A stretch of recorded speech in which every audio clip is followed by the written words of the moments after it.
So the title that I pitched was AI for Math and Math for AI. It'll be a sort of mostly a summary of two programs that I'm running at DARPA. You'll see that I also am a professor at Rutgers in math and computer science, primarily in Newark, but across New Brunswick as well. And so, you know, in the spirit of the meeting, I'll give some of, like, at least in a very, very broad strokes, motivations for why I think these programs are interesting from an academic standpoint. And of course, there's a sort of separate motivation that I tell to the folks at DARPA. So I'm happy to discuss those sort of finer points as we go. All right.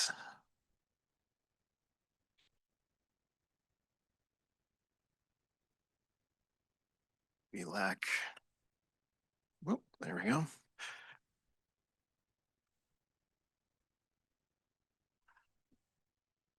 Good enough. All right. And so in some sense, the unifying theme of the things that I'll be talking about is abstraction. And underlyingly, I think there's sort of a geometric intuition, at least to some degree for some of it, in the sense that, like, on the side of AI, what we want from AI systems is some notion of predictability. And we might think of that as a kind of abstraction. And from in math, of course, math is all about abstraction, right? Proposing new definitions and theorems and so forth. And so I think there's a really nice synergy to be had between these two perspectives. And so just to be sort of a little bit more precise, not much, we can think about modern AI systems in a very cartoonish way in these pictures that we have here. So we think about systems like language models that take in queries, they're parameterized functions that give us outputs. And if we think about it as an extremely low dimensional embedding space, we can make little pictures that I think try to convey the intuitions here. So we think of these as input dimensions and this y-axis here as an output dimension. What we can see is that there's sort of a regime here of stable behavior. And that, in some sense, constitutes a kind of abstraction that's in the model. We can see that there's also a transition here to another regime of stable behavior up top. This represents the practical problem that we might also care about when we think about these AI systems, which is how do we evaluate what they can do, right? And so when you evaluate systems, we want to know where are these stable pieces, right? Points where you can query, you get an answer, and it generalizes to nearby kinds of responses. And where are these places where the transitions occur? And this is, of course, a very hard problem. And what regular people hope for is that these stable regions correspond to intuitive things that we understand, right? In the case of images, maybe categories like dog and cat. But more generally, in the case of language models, can I use this for, you know, radiology or something like this? Some abstract class of things. And, you know, this is a hope. There's no guarantee that this exists. We've already seen from previous talks that there's a sort of, at least in math, a very jagged frontier where, you know, in some sense they can get a variety of math questions right, but in another sense, there are certain edge cases where they get them really, really wrong. So this is a cartoon picture, just to sort of try to convince you very slightly that this really exists. We can look at real models. Again, this is an extremely low dimensional embedding. This is from Llama 2B. So this was, you know, several years ago. And of course, this is a cartoonish reduction, right? Like vastly, vastly reduced. And what we're plotting here is a real question that was posed to it. It's, was R.A. Fisher a great man? And of course, R.A. Fisher was indeed a great statistician. He was also a noted eugenicist. And so context matters here, right? And so if we augment that question with either statistical concepts or eugenics concepts, we can, you know, embed this in this sort of two-dimensional input space with an output space corresponding to yes or no. We can see that as you move toward the statistical space, you get stable responses, right? It's giving you a sort of answer that generalizes. If you ask the question here, it generalizes to nearby, in some sense, statistical questions. But as you transition toward the direction of eugenics concepts, you have this stable region, and then you have a region of instability. So the exact question was he a what? Was he a great man? Ah, Right. And what's important here is that this sort of region exists, right? And what this region constitutes a problem for sort of the way we think about assessing modern AI systems, which is that if you have a point query right here, there's no guarantee it generalizes even to very nearby queries, right? So in some sense, the question you asked is essentially meaningless for the task that you want it to perform, which is tell you something about how the model performs in general. And the hard problem here is that, of course, we're, in general, when we think about evaluating AI systems, we ask them just simple questions and get simple answers. And so we don't know anything about these nearby regions. And that is what makes this, I think, an interesting and important problem. That's the sort of state of the art as it exists today. And so there's a nice geometric intuition underlying this, and it corresponds to a kind of abstraction that we want to be able to say, like what can this system do reliably and what other things should we be wary of? On the math side, of course, the world looks very different. We can, in some sense, math is all about abstraction. I have this lovely quote here from Whitehead. In the book Introduction to Mathematics, chapter 1, he has this quote which says, when we put aside our immediate sensations, the most serviceable part from its clearness, definiteness, and universality of what is left is composed of our general ideas of the abstract formal properties of things. In fact, the abstract mathematical ideas mentioned above, right? In some sense, he's motivating mathematics as an abstraction from our direct experiences. And of course, we can roll this forward. Lots of other people have talked about similar kinds of intuitions. This one's from Proofs in the Book, which talks about lemmas. And so the beauty of lemmas and what constitutes a good lemma. And in some sense, they have these sort of characteristics that people enumerate. This is, 3 that happen to be enumerated here, but other people have talked about them in similar sorts of terms. And so in some sense, across like the very basic motivations for math to the actual conduct of how we produce mathematical proofs, we are thinking constantly about these sorts of abstractions. And so in some sense, thinking about how AI systems apply to math and succeed and fail, I think allows us to think interestingly about mathematics, and I'm sure Mike will tell us more about how generalization, geometry of mathematics looks. But I think it also tells us something about what we might want out of our AI systems, how we might need to change them in order to get the kind of lawful behavior that we want them to have. So I'll talk about 2 programs that I started and am running. One is AIQ. It's called Artificial Intelligence Quantified. They have catchy names, so you'll sort of see that. The core idea here is, can we have mathematical foundations for AI evaluation? Really, and in some sense, it boils down to that basic question of generalization. If you ask a model some question and it gets the answer right, what can you really say beyond that question? Because that's never really what we actually wanted to know, right? We want to know how it's going to perform in the real world. I'll also say just a little bit about a second program, which is just getting started, called Exponentiating Mathematics. And it's about using AI to potentially radically accelerate progress in pure mathematics. And I'll talk about how I think that might happen. And so we'll transition into the sort of more direct way that we think about these programs, at least in talking to people inside DARPA, which is to think about the problem that we're trying to tackle, which is that we have these AI systems. We want to use them in important cases where there's potential consequences for wrong answers. How can we know whether a system is good or bad, or which system is better or worse?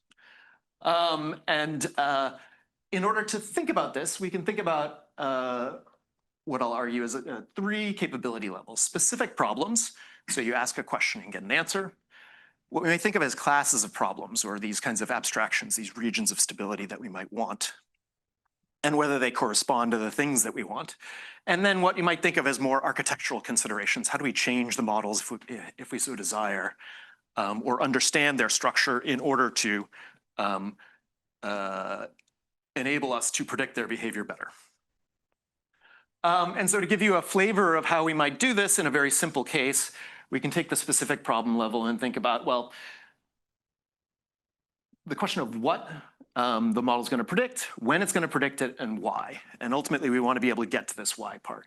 So the what being, you give it an input, you get an output. Is it correct? When is, that region around that input, right? If we perturb the input, does it still get the answer correct with some reasonable high probability? And why, in a simple case, might be a notion like Lipschitz continuity, right? So some kind of bound on the consequences of perturbations on the input for the output. And this is quite different from the way modern evaluation happens.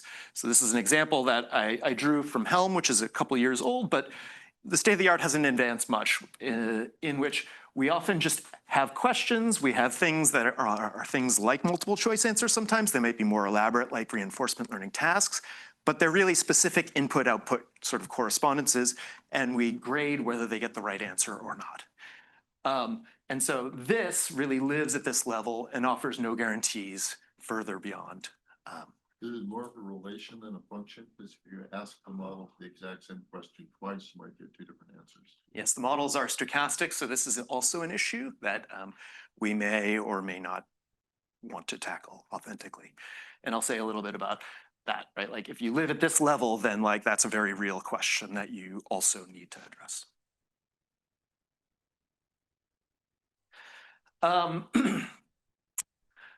So to give a slight flavor for how we might think about these higher levels, right? You might think of classes of problems. So things like, can I use the model for planning? Or things like this. Things like everyday people might want to be able to reason about, or for example here, can I use it for algebraic geometry or whatever? Like pick your favorite way of conceptualizing a class of problems. And it's quite clear that asking a bunch of specific questions may or may not tell you much about that. Right? And that whether it does or not depends a lot on what your assumptions are about how the internals of the model work.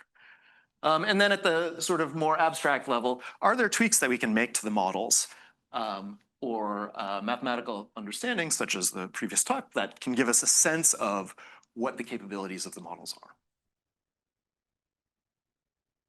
are? The program itself has teams that we're calling sort of mathematical teams, but generally theoretical computer scientists, some statisticians, quite a variety of folks. And then also teams that think about evaluation and scaling evaluation. As we heard from Elliot earlier, evaluation is a tricky problem, and multiple people before, for a variety of reasons. And I think pushing forward the state of the art there is important.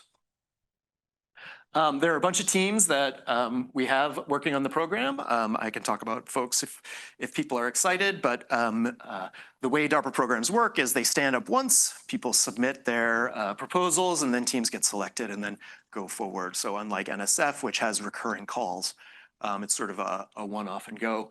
And so we have teams that span a whole variety of approaches, from things that are closer to category theory to things that are closer to sort of classical linear algebra and statistics.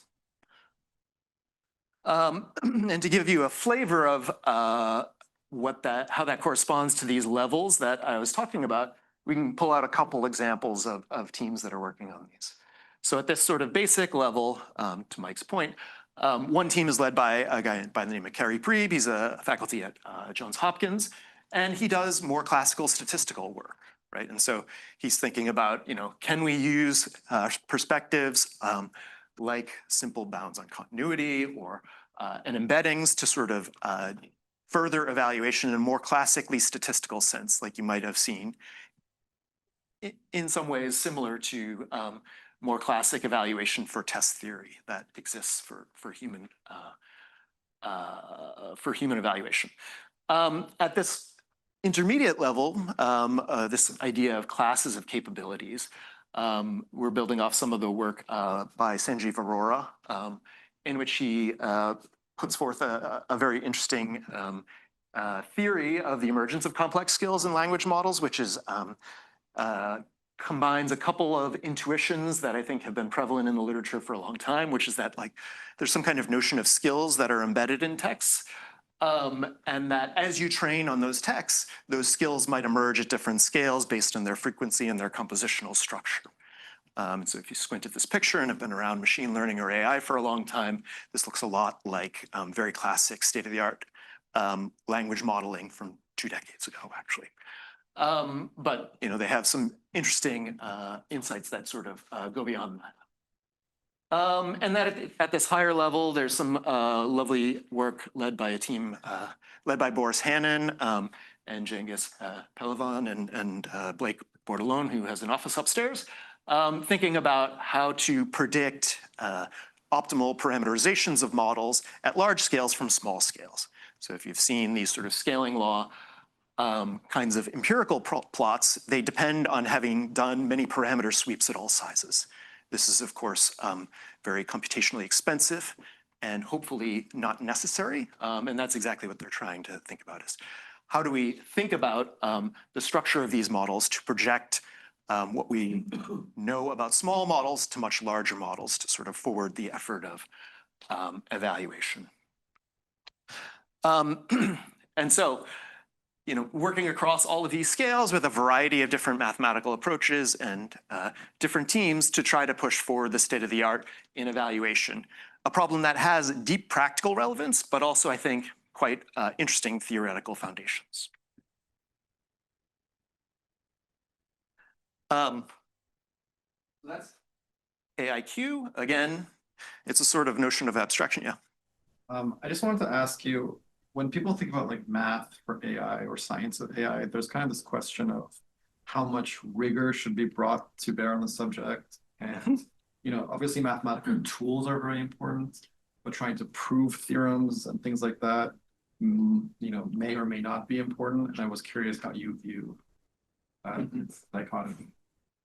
Yeah, I mean, the fundamental effort of the program is to offer guarantees, so mathematical proofs, right? As you can see from the stack of approaches that I'm sort of pitching, they all have an empirical flavor to them, as they must, right? Like we ultimately want to explain real world systems. My sort of sense of, the role of theory is to make sort of useful assumptions, right? They often simplify, they must often, but they should not do violence to the basic phenomena, right? Like they should actually inform how systems work. Yeah. I'm going to rephrase Maysam's question a bit more directly. Does the program welcome physicists and their approaches? Yes, absolutely. Boris is a mathematical physicist by training, for example. Mathematical physicist. Yes, yes. Well, yeah. No, I think, I think empirical observations are definitely within bounds, right? Like where we are in the sort of theory of these kinds of systems is quite early days. And so, everyone who has an insight, I would love to hear from.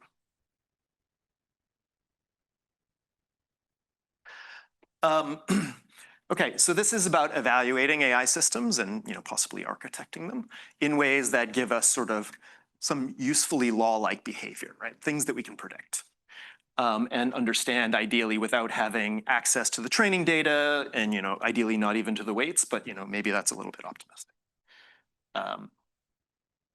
The second half of the talk, I think, will flip over to a domain where abstractions do exist. They're sort of the substance of what we do, right? Math.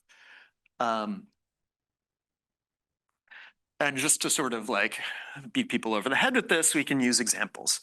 And so this is the first page of a paper, recent paper by Tim Gowers and colleagues called On a Conjecture of Martin. It's about the polynomial Freeman-Rujuk conjecture. And what's interesting about the paper, of course, it's a math paper, so that's beautiful. But it was also formalized. Terry Tao and a variety of others worked together to formalize this in Lean. So on the right side, we see a Lean blueprint of the structure of the paper. And what this makes clear is, what has always been true, which is that, the structure of math is that of a graph, right? The theorem that we want to prove is down the bottom here. We've got lots of definitions. Those are the green squares or rectangles. All of the green ovals are lemmas and propositions and whatnot as we go through. And the arrows go from results to the things that were used to construct those results, implication. And what's interesting is that none of these is sort of at the gory sort of like level of actual deductions, right? There's a level below this inside the paper itself. Each of these is a lemma that itself was proven in the paper or in another paper. And so the interesting observation, the observation that I think is interesting at least, is that when we practice math, we introduce this layer of abstraction in between the theorems we care about and the gory details of the deductive proof. And that's how we talk about problems. And when people talk about the beauty of lemmas, what they're talking about is whether these kinds of ovals that we're introducing are of the reusable variety, right? The kind of thing that, of course, fits into the proof that you need to write, but also says something that could be useful to someone else down the road, right? And this abstraction layer is, I think, deeply interesting. So that's going to be the emphasis of the program that I'm talking about, called Exponentiating Mathematics. And the core idea behind the program is that if we can make that layer of abstraction better, more effective to produce, then we could make math go faster and create new and exciting mathematics. And there are lots of practical motivations, which I'm sure everyone in this room can appreciate, right? The idea of the computer being a mathematical object, and that math is often quite slow. I won't belabor those points. And if we were to make sort of a cartoon of what we want the world to look like, well, in some sense, when we do mathematics, we have a theorem that we want to prove. There might be a lot of work to get here, of course, but we're going to take for granted that we're there. We need to introduce this layer of abstraction by way of like a proof sketch or however we want to talk about it. And then you have to substantiate each of those little statements along the way. And of course, there's a lot of pain involved there, right? Like oftentimes assumptions don't line up, et cetera. And so there's sort of a loop that might happen here, or you might realize that in fact, the sketch that you had just doesn't work for a variety of reasons, and you have to sort of go back to the drawing board. The key point here is that if we think about this abstraction layer as being a pivot in the problem, then there are two things that bookend it. One is the problem of decomposition. So how do we go from a theorem to a candidate type sketch? And the other is once you have all of these little bits, which we'll call lemmas for short, how do we formalize those? And so those are the two targets for AI systems is, can we accelerate auto-formalization, so translation into a language, formal language, such as Lean, where things can be proven and translated back to natural language, so auto-informalization. And also, can we accelerate the problem of decomposition, producing sort of sketches or ideas of intermediate structures that might be useful to conceptualize spaces of problems.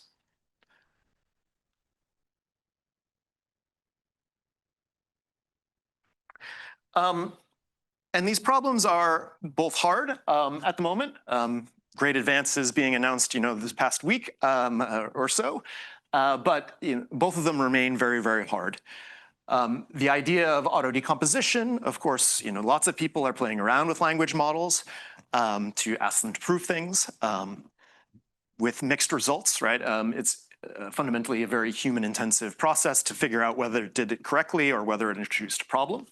So this idea of sort of getting sketches is useful in the hands of people who are very, very expert in a domain, potentially, but maybe not so much otherwise. On the side of informalization, there's a variety of things that make this sort of hard. One simple one is just to sort of observe that there are all kinds of gaps in the way that we talk about mathematics.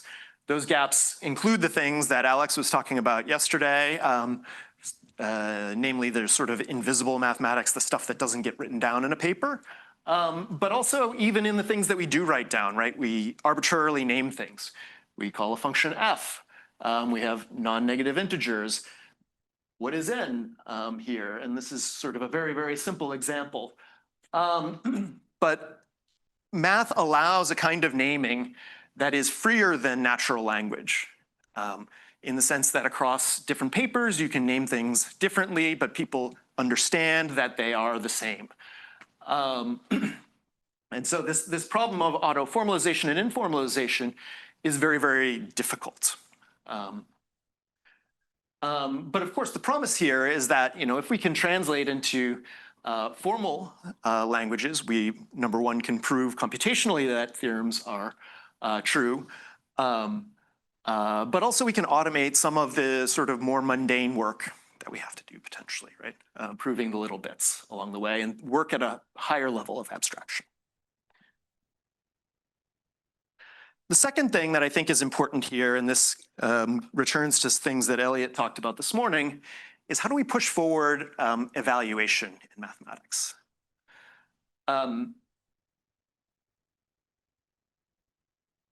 There's a question in evaluation, which is, partly driven by the fact that every metric you introduce will inevitably become the target, which is that, it behooves us to make those metrics what you might think of as ecologically valid, right? Make it the real problem that you want to be optimized for. And I think there's a part of the question is just like, are we far enough ahead, right? So obviously IMO problems are not the place to stop, but how do we get to graduate level and beyond? How do we get beyond the things that are written already to the things that are maybe, not in the training set or not plausibly out of the training set, such as, papers that are maybe not on archive yet, but are submitted to journals. But also, how do we structure this? And I think that's a really interesting question. We'll come back to this question right here. There's something beautiful about this picture that allows us to span the problems of auto-formalization and informalization and auto-decomposition, which is the recognition that this is just a graph, right? So when we ask for auto-formalization, we have a statement that formalizes what's here, at least in natural language, and we want to translate it into some formal language. We want to translate it back. And there are hard questions about how you check these things. We don't want to have to check it by hand manually, but checking constraints, implications, and so forth is one potential way forward once systems get good enough. But once we can surmount that problem of thinking either decomposing this into something simpler where maybe we just only partially obscure parts of either the code or parts of the language to make it easier for people or for models, or think about going in both directions, what we get from this picture is a very nice scalable way of making the task harder, which is we can go gradually from this problem of auto-formalization to an arbitrary complicated auto-decomposition problem by, for example, removing the content of successive nodes or clumps of nodes, by removing the nodes and incoming links themselves, right? Because it has this very nice compositional structure, the limit is you get all the definitions and you have the theorem you want and you have to build the entire graph. But there's a very nice and gradual way to sort of advance from here to there that I think is leads me to be optimistic. If we can surmount this sort of basic problem, there's a nice path to how do we get to bigger things. And those bigger things, I think, are reasonable proxies for the kinds of things that we really, really want, which are like, can we have an AI system make conjectures and things like that? A conjecture is nothing more than a proposal that has implications we care about, right? And so it's a partial structure in this kind of graph. And so in thinking in this way, I think there's a sort of natural gradient, so to speak, in the direction of capable mathematical systems. So just to clue people in, the people who aren't, sorry, the program itself hasn't been announced who is going to be on it yet, but we hope to announce that very, very soon. So again, I think there's a sort of nice synergy for choosing AI working on math problems, both because we need to understand the theoretical foundations of AI, but because I think math is a natural domain in which we might want to play in order to understand what it takes to get lawful behavior out of AI systems. And this idea of abstraction being sort of fundamental to. Thanks.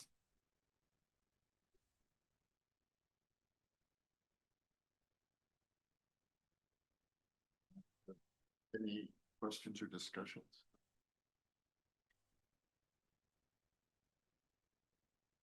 So I was hoping we could kind of go upstairs and, oh, question? Sure. Yeah, sorry. So I mean, the idea of kind of removing nodes and trying to reconstruct is kind of reminiscent of the idea of like sensitivity analysis, where I guess this is used in other contexts already. Yeah, this is a very like classical machine learning kind of perspective of, cross-validation or, the different names under different kinds of ways of doing it and different structures. But yeah, you omit part of the data and try to repredict it. And infilling, for example, is another example that has this basic structure. Yeah. And eventually you just say, here's the final conjecture, just reconstruct everything. Exactly, yeah. I saw your web presentation at XMath, and you had a admirably succinct, one of the ways of phrasing your goals is you're going to make the process of a human formalizing a piece of mathematics 100 times faster. And I wonder if you have a similar one for the AIQ.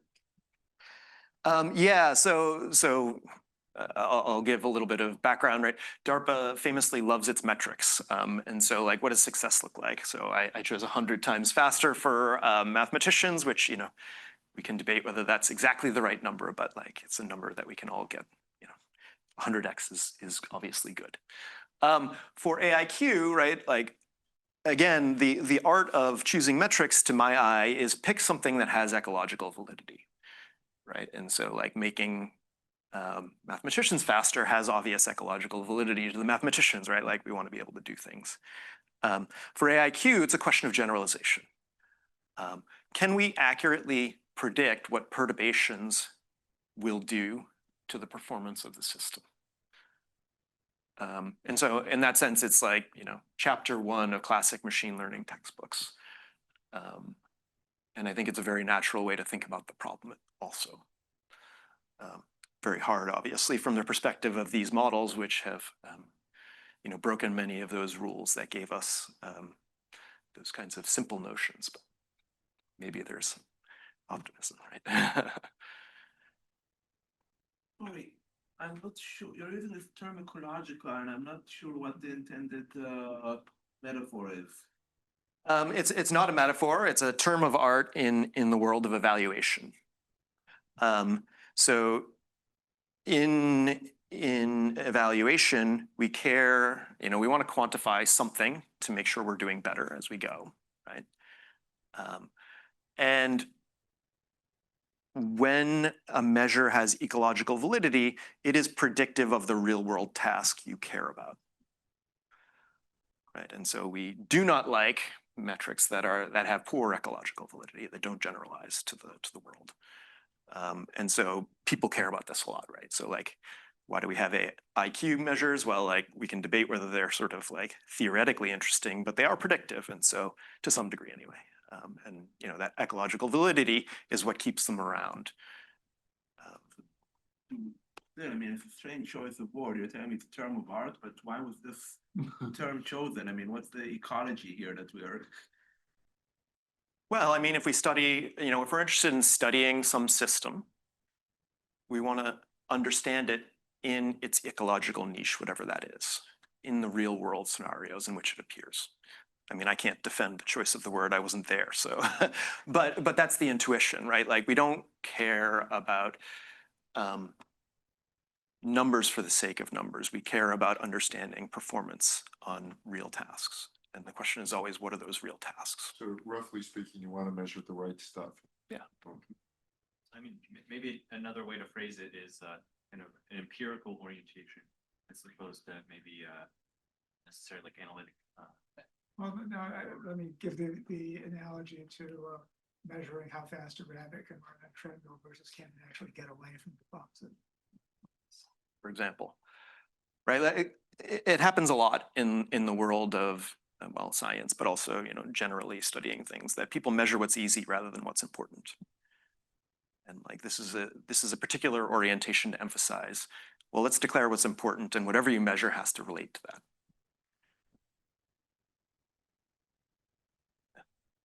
How would you convince DARPA, like, even if this program is 100% chance of mastering mathematics, how would you convince them that's a worthwhile goal? This is an excellent question. So you can see that, you know, the programs that I'm producing are very academically oriented, which is not generally true of all DARPA programs. You know, even AIQ, evaluation is a very practical problem, right? They care about that. But, you know, mathematical foundations, right? Like maybe they don't care so much how you get there. So that was just a problem of convincing them that math is the right way to understand things. For math, I think there's a couple arguments. So one argument that I think is important is just that math is the source of amazing technologies, right? It's a tool we use to conjure ideas into the real world, right? Steam engine being a sort of fun example, right? Like once you have a theory, like you can go and try to build things and make them better. But before you have that theory, like, or any kind of mathematical structure to sort of build around, it's very, very hard. You know, other examples being like game theory, right? Like Google runs ad markets off game theory right now. Like it's a multi-billion-dollar industry somehow. Or, you know, the idea of a computer, et cetera, right? Like there are all these examples. The pushback you get is, well, you know, that happened in the past. How do we know that's going to happen in the future? So I think there's a secondary motivation that is important to me. It's one that I mentioned to folks who were standing around earlier, which is that I think two things. One being math is the source of potentially infinite high-quality training data for AI systems. And so if you can formalize a problem, you can derive arbitrarily many theorems. And that's a training set that gives you a certain kind of traction on the world. We can debate whether it's sort of the ecologically valid traction for whatever problem you care about, but that matters a lot. And so I think it's important to be in this space to understand what the implications of that might or might not be. I think there's a second one, which is that you know, one big issue for society is that we have a lot of technological debt in the sense of software that is not secure. Right? So call out to the logical intelligence folks in some level, right? Which is that formal verification is a practice that should be ubiquitous in the production of software systems, but also many hardware systems. And the fact that we don't do this is a big risk, both because of bugs, but because of security vulnerabilities.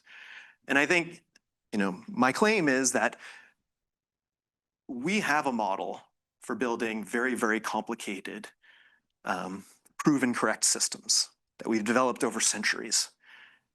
We should understand it well enough to apply it to this problem so that, you know, we can really make traction on this issue of formal verification.